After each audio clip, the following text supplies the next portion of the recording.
these guys home because Western Nuts, yeah, I said Western Nuts, Arensu just probably gonna tell Glorio to make the wish. Well, the wish is to send these Negroes home back as adults because you know the Namekian dragon probably does three wishes. One, give them their bodies back. Send, that's one. You know, make them back to how they supposed to be because that's why they here.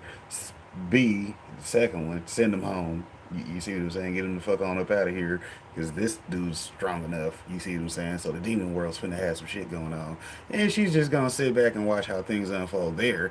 They back at home with adult bodies, and then they there. So, yeah, but that new power that was awakened within Goku was technically sealed, probably. You see what I'm saying? So he can't use it. So that makes sense for Super. But then later on, now, see, they want to know how to upgrade Ultra Ego. So how you upgrade Ultra Ego is what? What? Vegeta's like, you know what? Nah, I am finna go ahead and choose to be a full-time destroyer.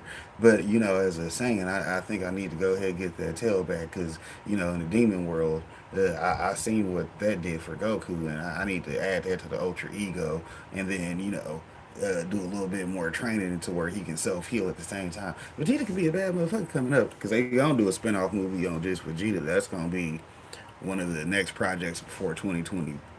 30, I should say. It'll be a Vegeta solo movie because they keep trying to hide shit from you. But you know, hell, I'm gonna see the leaks one of these days, and I'll be right.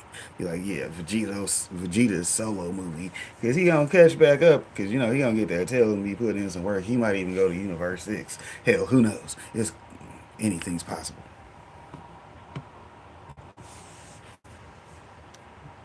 Least, and that doesn't surprise me at all. In fact, Super Saiyan 4 appearing in Dama doesn't surprise me all that much either. Now yes, it's a very shocking thing for it to happen, but as someone like me who is very familiar with modern Dragon Ball and has been following the franchise for a very long time, there are things that I can look at that make the day's occurrence and Goku during Super Saiyan 4 and Dama not all that surprising.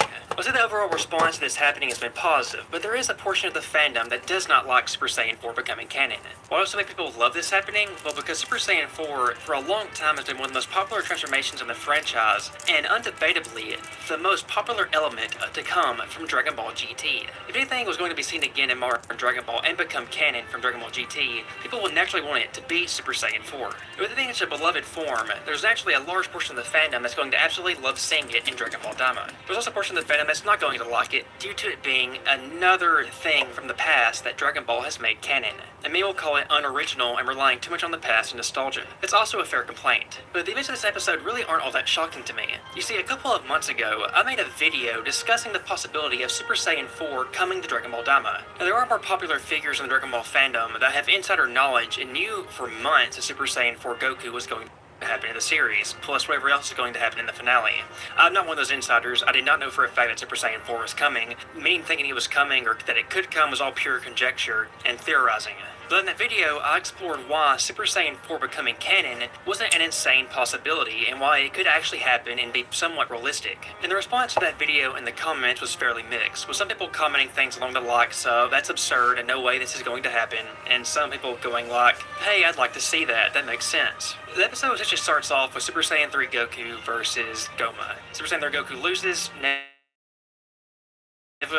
we see Super Saiyan 4 Goku in all his chibi glory. It is Super Saiyan 4 chibi Goku. He's not an adult. Some people are complaining about. They want to see an adult Super Saiyan 4, which I think could still happen, but we'll see on that. Goku takes on Goma with his new power, and eventually Goku gets reduced back to his base form, and we'll see what happens next episode. But I highly doubt we've seen the lives of Super Saiyan 4 in Dragon Ball Dama. Either Goku will use it again, we could possibly see Vegeta use it, we could possibly see a Super Saiyan 4 fusion. I don't know yet. But there's a lot of things that Dragon Ball Dama could do that's not going to be a surprise. Seeing Vegeta or Gogeta will not shock me. Seeing Super Saiyan 4 Vegeta would not shock me. And while I do think Super Saiyan 4 appearing in Dragon Ball Dama and becoming technically canon is such a crazy thing to happen, and it can be hard to believe, I'm not necessarily super surprised. And that's going based off the history of modern Dragon Ball.